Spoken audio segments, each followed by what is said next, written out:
By 1984, many games featuring automobiles were on home consoles and arcade machines. However, some games were released based on motocross at this time. From my research, Fonz was one of the first games to feature a bike in any form.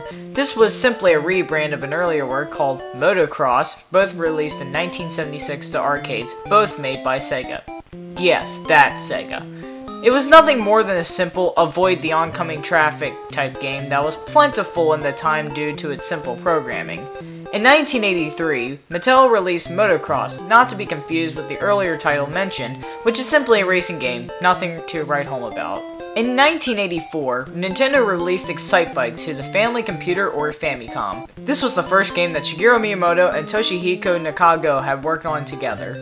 When the Nintendo Entertainment System launched in 1985, Excitebike was ported to the NES as a launch title in late 1985. The game went on to be a great success, leading to an eventual sequel, Excitebike 64, in 2000.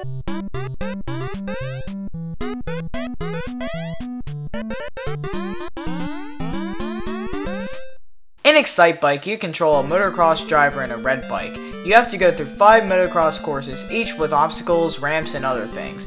In each course, you must beat the time on the bottom left, which is the time the third place driver finished with. When you do, you are in the top 3, letting you advance to the next course. If you cannot beat the third place time, it's game over.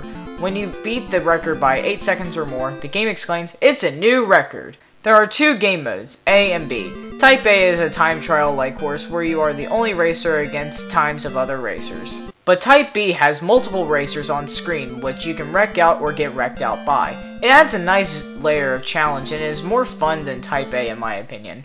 There is also a design feature where you can make your own courses. The only downside to this mode is that you can't save your courses internally, so after you turn off the system, it's gone, which makes the save and load features absolutely pointless. The controls are very simple but easy to use. Press and hold A to make your bike go. Press and hold B to go a bit faster to get better times. But do mind the temp meter at the bottom when doing this. That bar is how hot your engine is running, so if it gets too hot, you'll overheat and have to pull over for a few seconds, which can destroy your time easily. Pressing left or right controls the angle of your bike when in mid-air.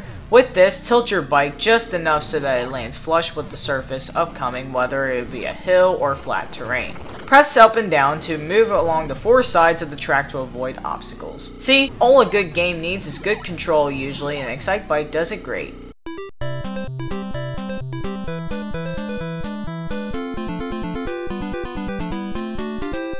So, Excitebike kind of falls short when it comes to sound. You only have 3 songs in the game, one of which is just remixed a few times and can be heard on the title screen. There is one before you enter a race, and finally, one after you beat a time and advance on to the next round. I mean, they aren't bad tracks, but I think the game could have been a little bit better in this department, at least with a longer title screen theme.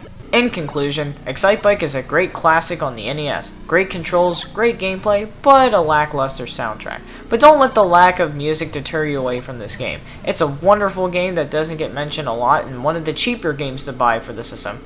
And that's being generous. So that does it for this review. Thanks for watching.